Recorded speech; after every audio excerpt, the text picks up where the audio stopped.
स्वित्झर्लंडमधील झुरिच लेक इथे झालेल्या 38व्या श्री चिन्मय स्विम मॅरेथॉन स्पर्धेत ठाण्याच्या 3 युवा जलतरणपटूंनी भारताला प्रथमच रौप्य पदक मिळवून देत इतिहास घडवलाय। या यशाबद्दल कोकण पदवीधर मतदारसंघाचे आमदार ॲडव्होकेट निरंजन डावखरे यांच्या हस्ते जलतरणपटू आणि प्रशिक्षकांचा सत्कार करण्यात आला। ठाणे महापालिकेच्या कैलासवासी मारुतराव शिंदे जलतरण तलावात सराव करणाऱ्या आणि ठाणे जिल्हा हौशी जलतरण संघटनेशी संलग्न स्टारफिश स्पोर्ट्स फाउंडेशनच्या कुमारी आयुषी कैलास आखाडे, कुमारी समीप्ता गणेश वावळ आणि सुयश प्रियांका हिंदळेकर यांनी 26 किलोमीटरच्या वेटसूट सांघिक प्रकारात अवघ्या 8 तास 7 मिनिटात अंतर पूर्ण करत भारतीय संघाला ऐतिहासिक रौप्य पदक मिळवून दिले।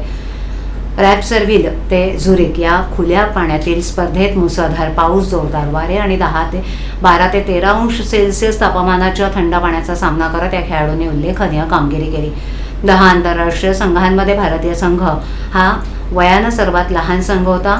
सत्कार प्रसंगी आमदार डावखरे यांनी युवा जलतरणपटूंना श्री विठ्ठल रुक्मिणींची भेट देत शुभेच्छा दिल्या। या खेळाडूंनी भारताचा तिरंगा आंतरराष्ट्रीय स्तरावर अभिमानानं फडकावला असून भविष्यातही ते देशाचे नाव उज्ज्वल करतील असा विश्वास त्यांनी व्यक्त केला।